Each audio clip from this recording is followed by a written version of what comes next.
বন্যা এসে আমাদের বাড়ি ঘর তলায় গেছে, আর জমির ফসল মসল সব তলায় গেছে। এখন আমাদের খাওয়ার দুর্ভোগ। এখন তো ফসল মসল আমাদের সব তলায় গেছে, এখন তো খাওয়ার খুব কষ্ট হইতেছে। রেজা আহমেদ বাচ্চুমুল্লাহ আমাদের এই টান দিল বিএমপি থেকে।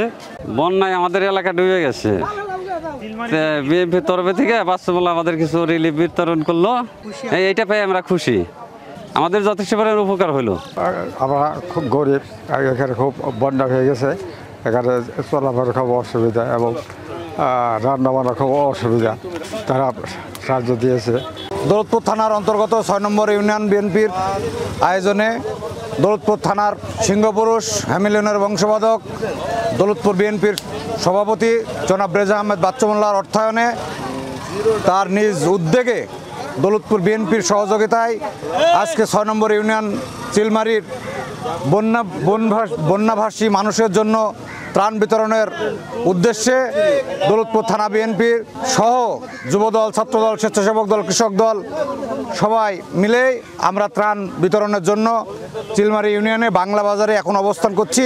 আমরা বাংলাদেশ জাতীয়তাবাদী দল দৌলতপুর উপজেলা শাখার পক্ষ থেকে রেজা আহমেদ বাচ্চুমুল্লাহ দৌলতপুর বিএনপি সভাপতির নেতৃত্বে চিলমারি ইউনিয়নের বন্যা দুর্গত এলাকার মানুষদের সাহায্যে ত্রাণ বিতরণ করলাম।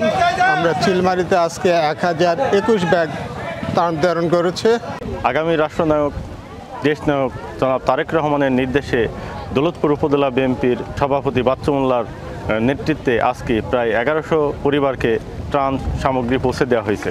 আপনারা জানেন, বন্যার্তদের মাঝে প্রতিবারই প্রতিকূল অবস্থার মধ্যেই দৌলতপুর উপজেলা বিএনপি সহ অঙ্গ সংগঠন, ছাত্রদল, যুবদল, স্বেচ্ছাসেবক দল এরা প্রত্যেকটা খারাপ ও দুর্যোগ মুহূর্তে এই বন্যার্তদের পাশে থাকে। চিলমারি একটা দৌলতপুর থানার দুর্গ এলাকা।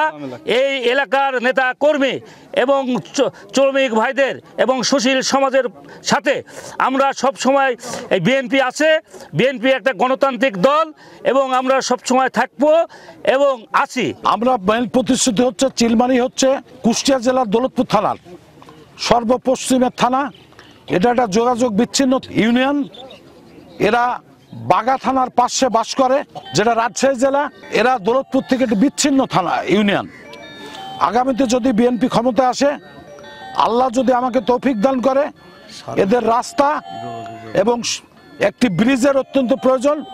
সেটা আমরা অবশ্যই চিলমারিবাসীর জন্য করব।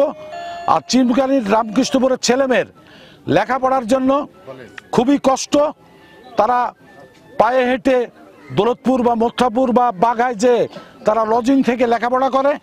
আমরা 2 ইউনিয়নের মাঝখানে একটি কলেজ নির্মাণের করব ইনশাল্লাহ। এখানে সবচেয়ে বড় সমস্যা হচ্ছে স্বাস্থ্যসেবা, একটা বড় সমস্যা। এখানে একটি হাসপাতাল ছিল যেটা পদ্মা নদীগর্ভে চলে গেছে, তা এখন পদ্মা বহু দূরে চলে গেছে। যদি আগামীতে বিএনপি ক্ষমতায় আসে, এখানে একটি হাসপাতাল করার চেষ্টা করা হবে।